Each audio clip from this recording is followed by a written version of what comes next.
Hello friends, welcome to Defence Matrix. तो आज हम एक काफ़ी इंपॉर्टेंट टॉपिक को कवर करने वाले हैं जिसके बारे में चर्चा विस्तार से होनी चाहिए। तो ऑपरेशन सिंदूर के अंतर्गत जो इंडियन एयरफोर्स ने स्ट्राइक करी थी वो एक अलग चीज़ थी जिसके बारे में हम कई बार बात कर चुके हैं। लेकिन जब पाकिस्तान द्वारा इंडिया के डिफेंस इंस्टॉलेशंस पर अटैक किया गया, उसके रिटेलिएशन में इंडिया ने जो अटैक किया जो कि पाकिस्तानी मिलिट्री के अगेंस्ट में था, इसके बारे में बात करना बहुत ज़रूरी है क्योंकि ये एक हिस्टोरिक चीज़ थी। पर्सनली हम 5 साल से डिफेंस कवर कर रहे हैं पब्लिक के लिए, और उसके पहले कई सालों से हम खुद अपने इंटरेस्ट के तौर पर चीज़ों को पढ़ते चले आ रहे हैं, और हमें भी अंदाज़ा नहीं था कि हमारी कैपेबिलिटी यहाँ पर एग्जिस्ट करती है।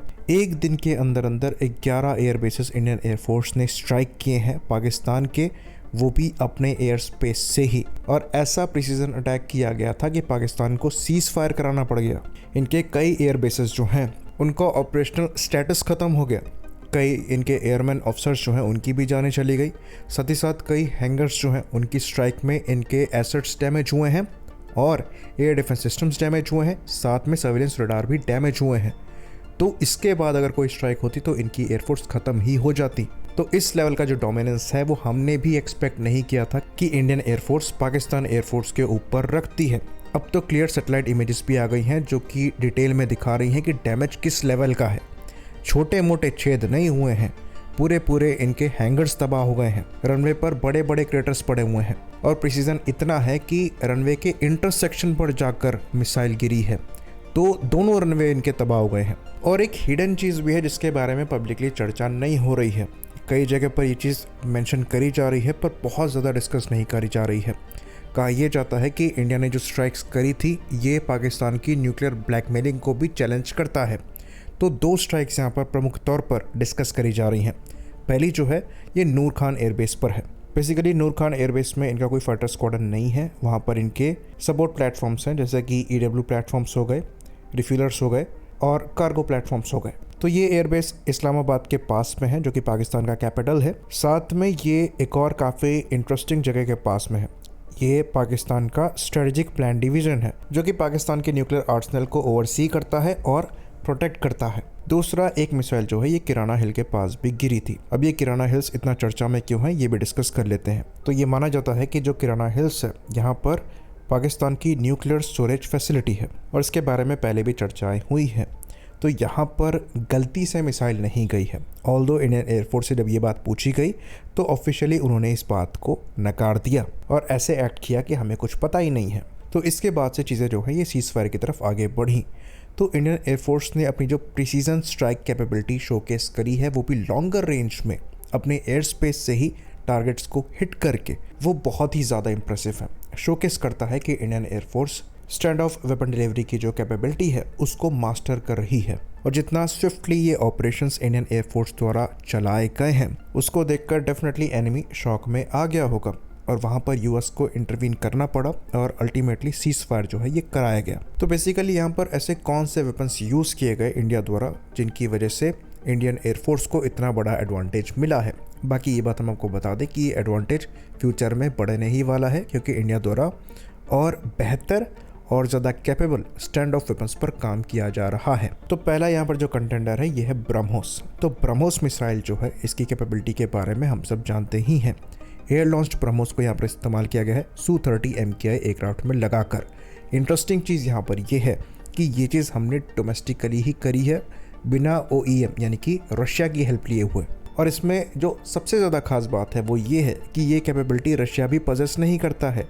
एयर लॉन्च ब्रह्मोस जो है ये खाली इंडिया के पास में ही है और अब ऐसा लगता है कि इंडिया की परफॉर्मेंस को देखते हुए हो सकता है रशिया भी इस चीज़ को इम्प्लीमेंट करे। तो ब्रह्मोस मिसाइल का जो एयर लॉन्च वर्जन है ये ऑलमोस्ट 500 किलोमीटर की मैक्सिमम रेंज आपको प्रोवाइड कराता है और ये supersonic cruise missile pin point accuracy के साथ टारगेट को हिट करने में सक्षम है।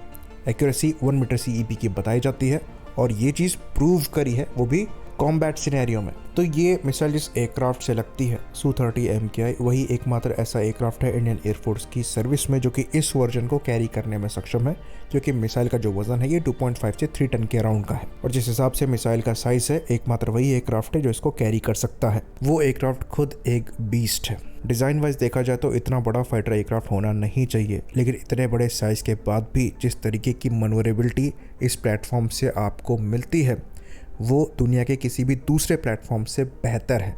ये एक सुपर मनोवरेबल एयरक्राफ्ट है जो कि काफ़ी हाई एंगल ऑफ अटैक के साथ आता है। साथ में यहाँ पर थ्रस्ट वेक्टरिंग इंजन्स को दिया गया है जिसकी वजह से इसको स्टॉल कराना ऑलमोस्ट इम्पॉसिबल है। सबसे खास बात यहाँ पर बड़े साइज़ होने की ये है कि यहाँ पर इंटरनल फ्यूल कैरिंग कैपेसिटी बहुत ज़्यादा है।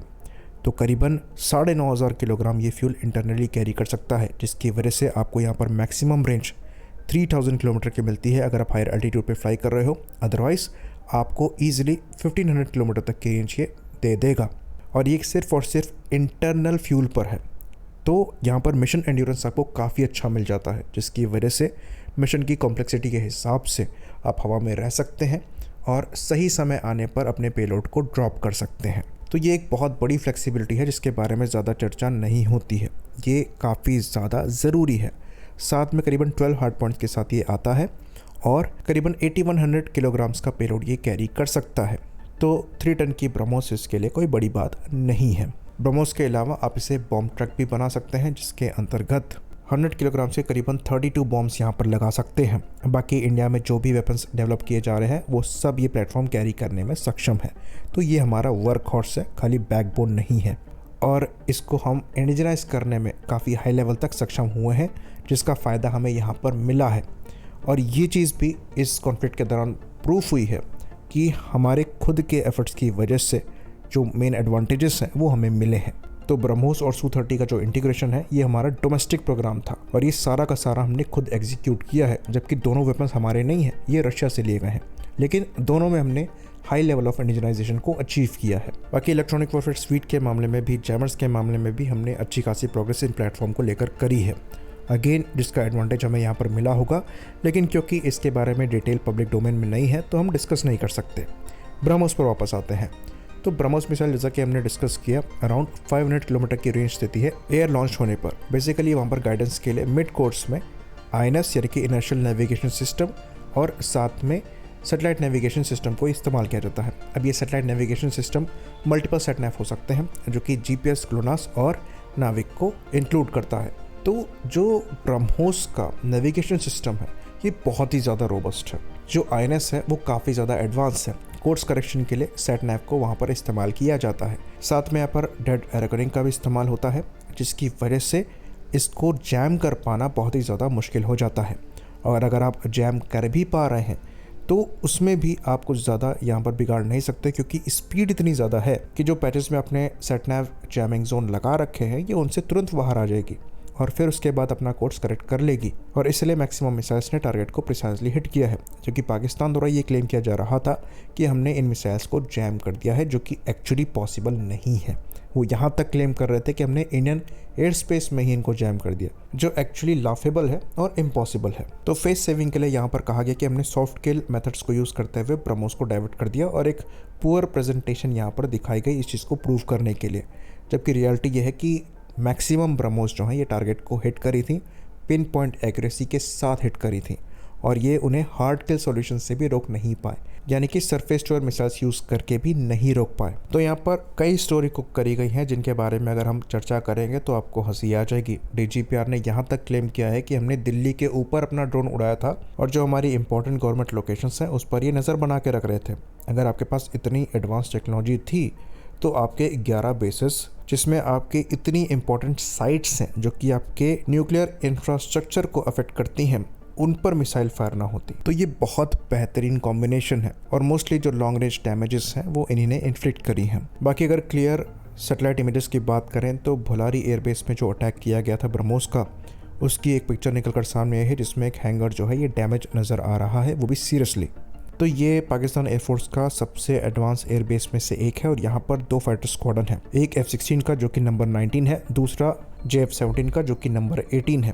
साथ में यहाँ पर इनका एक एवैक्स एयरक्राफ्ट भी है जो कि साब 2000 एरियाई है। तो ये जो हैंगर स्ट्रक किया गया है इसका साइज़ देखकर ऐसा लगता है कि ये साब एरियाई के लिए बनाया गया था और इसीलिए यहाँ पर स्पेकुलेशन हो रहे हैं कि इस हैंगर के अंदर हो सकता है इनका साब एरियाई एवैक्स हिट हुआ हो और अच्छी खासी डैमेज उसे हुई हो, खैर प्रूव नहीं है इसलिए हम यहाँ पर क्लेम नहीं करेंगे, पर चांसेस बहुत अच्छे खासे हैं। तो पाकिस्तान को बहुत ज़्यादा डैमेज इंडियन एयरफोर्स के अटैक के बाद हुई, लेकिन उसके बाद भी उन्होंने विक्ट्री क्लेम करी। विक्ट्री का सबूत अगर आप इनसे पूछेंगे तो ये कहेंगे कि आप CNN पर या फिर रॉयटर्स पर देख लीजिए। उनसे अगर आप पूछेंगे तो वहाँ पर सोर्स बताया जाएगा पाकिस्तानी गवर्नमेंट को।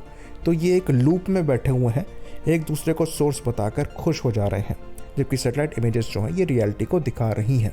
बाकी अगले वीडियो में हम दूसरे प्रिसीजन कॉम्बिनेशन की बात करेंगे जो कि राफाल और स्कैल्प मिसाइल के साथ है। आई होप इन्फॉर्मेशन यहाँ पर क्लियर रही हो। इसी बात पर इस वीडियो को हम ख़त्म करेंगे। लाइक करिए, सब्सक्राइब करिए। जय हिंद।